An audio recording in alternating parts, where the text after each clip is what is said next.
Ako na po tayo sa ating susunod na talakayin.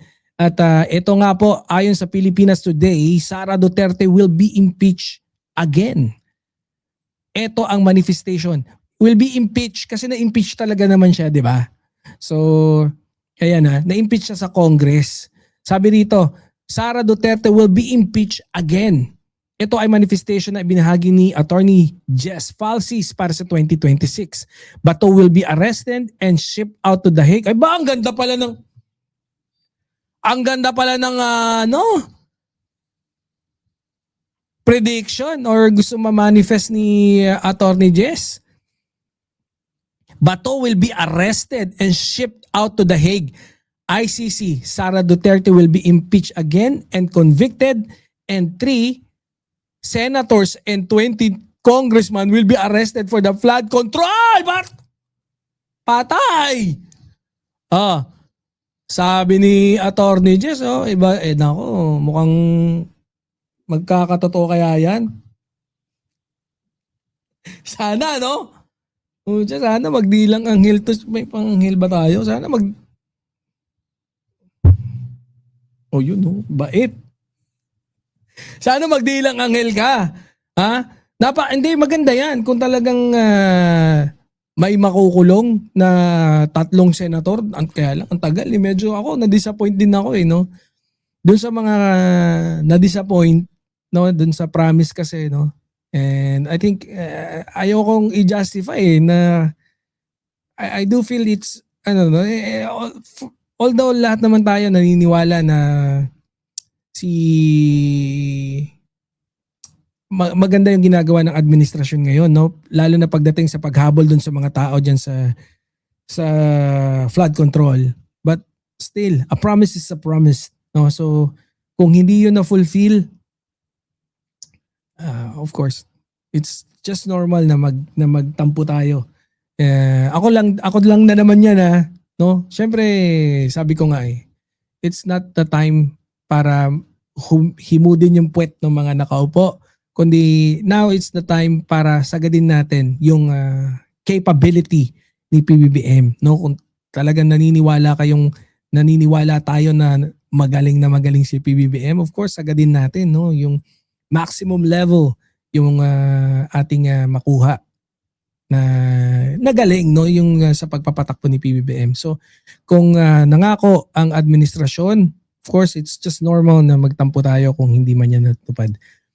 No, so sabi rito, Bato will be arrested and shipped out to The Hague. ICC, Sara Duterte will be impeached again and convicted, and 3 senators and 20 congressmen will be arrested for the flood control scam sa Adni Falsis sa kanyang ex. So, ayan, no, medyo mababa yung percentage ng makukulong. So kung 20 congressmen lang, so ilang percent yan? So kung 350 plus yung congressman, ang 1% is 30. Aba, wala pang... So ang mga corrupt pala sa congressman, lang? 0.6%, ganon? Parang mababait pala congressman, no? 3 lang yung senador.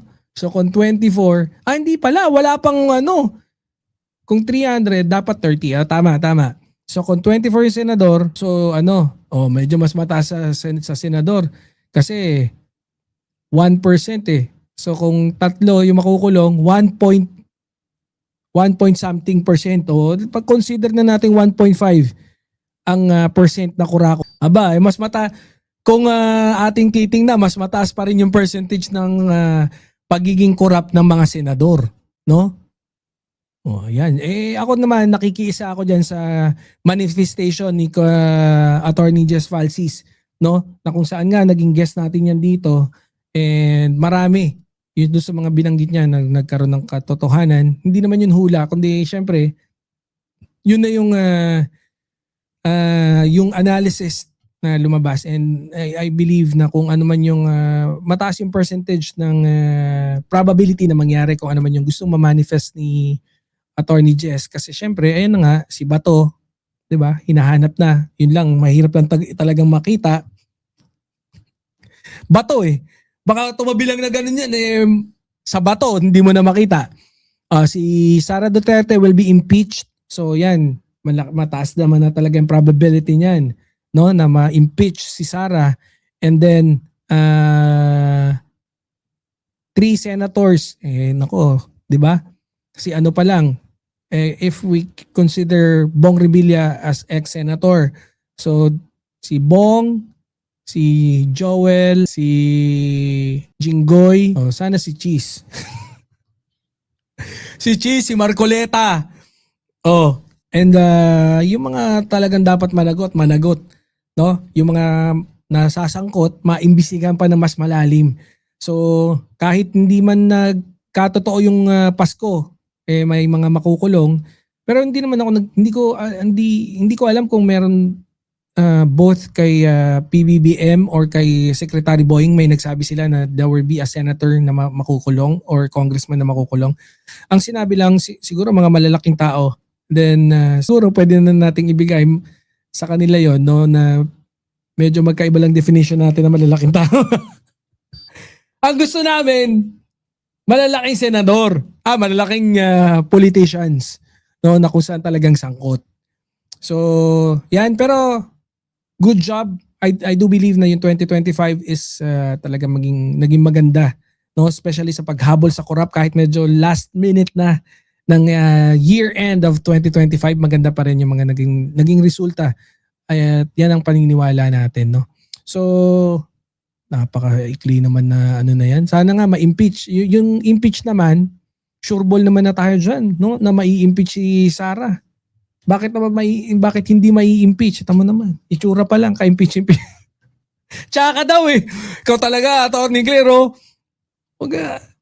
Bale, dito na ako. Dito na ulit ako.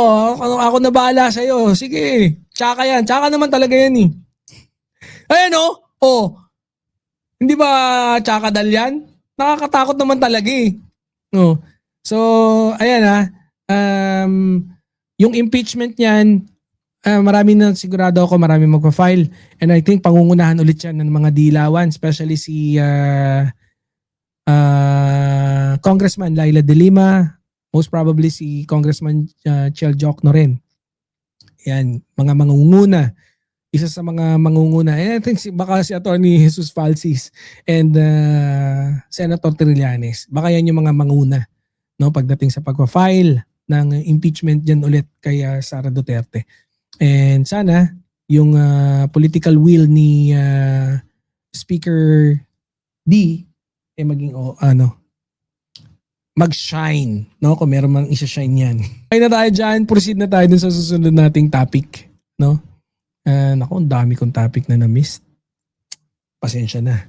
Ganun talaga. Puntahan natin yung susunod nating topic. I think